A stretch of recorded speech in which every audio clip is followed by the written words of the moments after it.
Ma question s'adresse au ministre de la Culture également et j'y associe mes collègues Michel Victory et Sylvie Tolmont.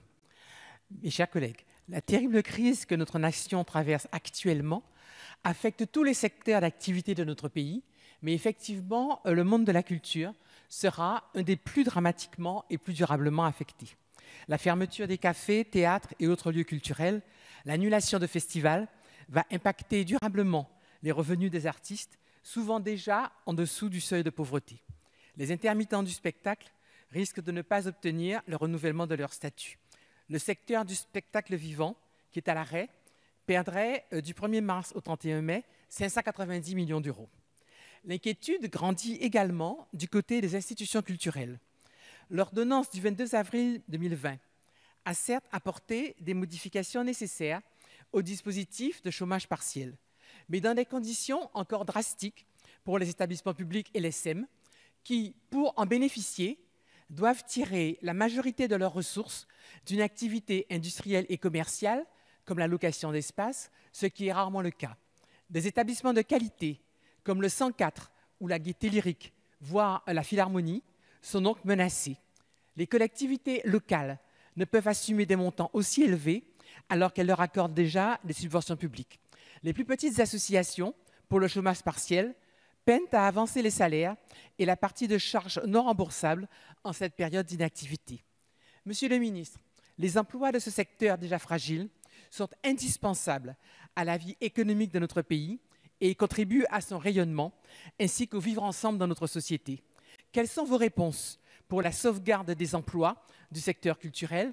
Avec votre collègue, Madame Pénicaud, pensez-vous assouplir les conditions d'accès au chômage partiel pour les EPIC et les structures subventionnées? Merci, cher collègue. La parole est à Monsieur Franck Riester, ministre de la Culture.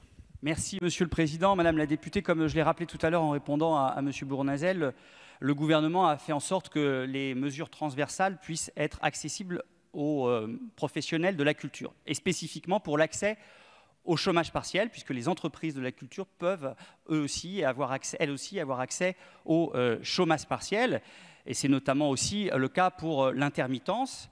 Intermittence qui, avec Muriel Pénicaud, dont nous avons fait évoluer les règles d'accès pour tenir compte du confinement et que les droits puissent être maintenus pour un certain nombre d'intermittents qui, sans cette décision, étant donné qu'ils ne pouvaient pas réaliser leur spectacle ou leurs heures pendant la période de confinement, auraient été exclus des dispositifs de l'intermittence. Nous avons aussi, bien évidemment, fait en sorte de permettre que, à travers un fonds professionnel qui est en cours de réalisation, ceux qui sont hors le processus d'intermittence puissent bénéficier d'aides sociales pour que personne ne soit mis sur le bord de la route.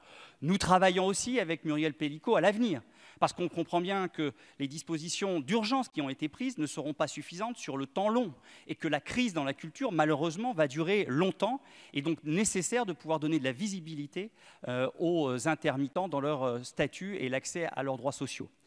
Ensuite, nous avons travaillé spécifiquement par institutions. Les entreprises ont accès au chômage partiel, les associations ont accès au chômage partiel, les EPIC ont accès au chômage partiel s'ils ont des financements publics minoritaires.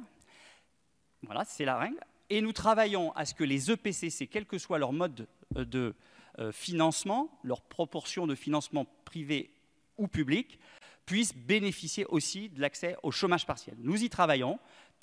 Politiquement, la décision a été prise. Il reste maintenant techniquement à la mettre en œuvre pour garantir que ces institutions, elles aussi, puissent avoir accès au chômage partiel. Mais bien évidemment, d'une façon plus large, il faudra regarder les moyens mis au service de ces réseaux exceptionnels, notamment dans le spectacle vivant, qui assure des spectacles exceptionnels pour nos compatriotes.